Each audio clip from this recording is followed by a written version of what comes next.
Sin thrives in secrecy. Sin builds in secrecy. Sin develops wings in secrecy. And secrecy is a threat to anybody's spiritual life. Look at the story of David. David went from being an adulterer to being a murderer. In the process of trying to cover his sin, he realized he has done another one. In the process, have you ever wondered what would have become of David if, after realizing that he had slept with Uriah's wife and God is displeased with him, he quickly ran to the prophet of God, or maybe ran to God himself asking for mercy? What do you think would have become of him? The punishment of David is about almost 4 to 5 chapters in the Bible. And that's because it's not just one sin now. He has added murder into it. A king, you guys supposed to, be upright, judge the people right. Do you know how many soldiers of David know about, this Uriah's wife and Uriah's whole saga thing? And they're like, if a king can do it, that means I can do it as well. So, as Christians, we really need to be cautious that our lives have impacts on other people, be it negative, be it positive.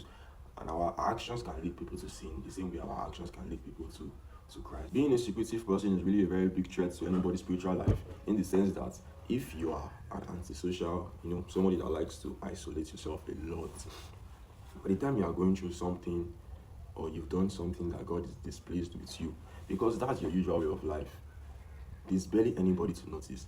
And if nobody notices, there's barely any help that will come to you. You understand? And this is a thing that the enemy has weaponized. He gives you so many reasons why you shouldn't speak up.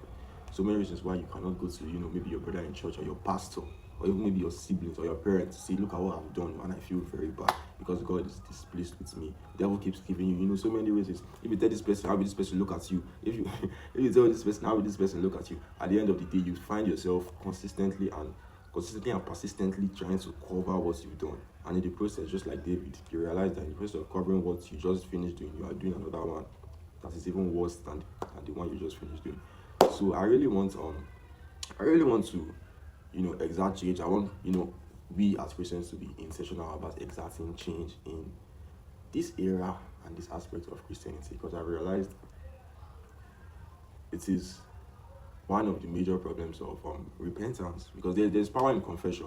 There's power in confession. If you have the courage to say something, that this is what I did and I feel very bad, I need help. If you have the courage to say that kind of thing, then the help has already started. Then the miracle has started, the healing has started, the repentance has started. You understand? And that's why the devil always likes to give you so many reasons why you shouldn't speak up. So many reasons why you should try to bury your sin. But sin in secrecy builds wings, and before you know it's all over the place. It's from a fake point of view. You realize that David actually didn't plan murder, as at the time he was looking at Uriah's wife. I'm sure as at the time he was looking at Uriah's wife from his balcony, and if somebody had told him that you are going to kill a man, the worst is that it's not a man that is your enemy, a man, your own person, your own soldier. I'm sure they would have said it's a lie, never, no matter what the devil do. You know the way we talk, it can't be me, it will be you, right before your very eyes. So David didn't actually plan murder, you understand? In the process of trying to cover, what he has done that displeased God, he realized that he became a murderer. His fall did not begin with murder. It began with sin that was hidden.